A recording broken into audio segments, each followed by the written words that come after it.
ಸಾರಿಗೆ ನೌಕರರ ಮುಷ್ಕರದಿಂದಾಗಿ ಹಾಸನದ ಕೆಎಸ್ಆರ್ಟಿಸಿ ಬಸ್ ನಿಲ್ದಾಣ ಖಾಸಗಿ ವಾಹನಗಳಿಂದ ತುಂಬಿದೆ. ಮುಷ್ಕರದ ಬಗ್ಗೆ ಮಾಹಿತಿ ತಿಳಿದಿದ್ರೂ ಸಹ ದಿನನಿತ್ಯದ ವೃತ್ತಿ ಹಾಗೂ ಉದ್ಯೋಗಕ್ಕಾಗಿ ಜನರು ಜಿಲ್ಲೆಯ ಇತರೆ ಭಾಗಗಳಿಗೆ ತೆರಳಲು ಮುಂದಾಗಿದ್ದಾರೆ.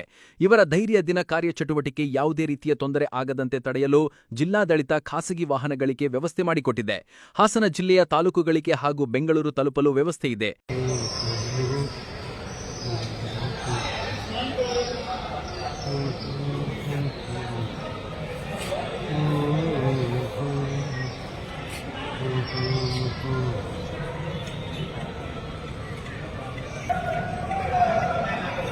ನನ್ನ ಹೆಸರು ಪುಟ್ಟೇಗೌಡ ಅಂತ. ನಾವು ಇಲ್ಲಿಂದ ಚಂದ್ರಪಟ್ಟಣ ಆದಿಚುಂಚನಗಿರಿ ಐಟೆಕ್ ಕಾಲೇಜ್ಗೆ ಅಲ್ಲಿ ಲೆಕ್ಚರ್ ಆಗಿದ್ದೀವಿ.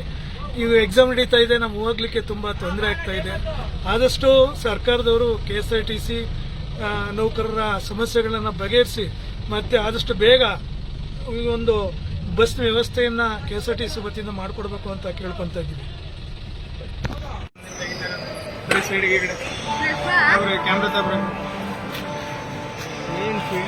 ಎಡಿಟರ್ ಫೀಲ್ಡಿಗೆ ಬಂದು ಅಭ್ಯಸ್ತಾ ಇದ್ದಾರೆ.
ದುಡ್ಡಿಲ್ಲ ಹೇಳು. ಆಮೇಲೆ ಇದು ಆಧಾರ್ ಕಾರ್ಡ್ ಅಲ್ಲ, ಇದು ಆಧಾರ್ ಕಾರ್ಡ್ ಎಲ್ಲ ಗೊತ್ತು. ನಂತ ಇರೋದು 40 ರೂಪಾಯಿ ಜಾಸ್ತಿ. 60 60 ಹೋಗು 10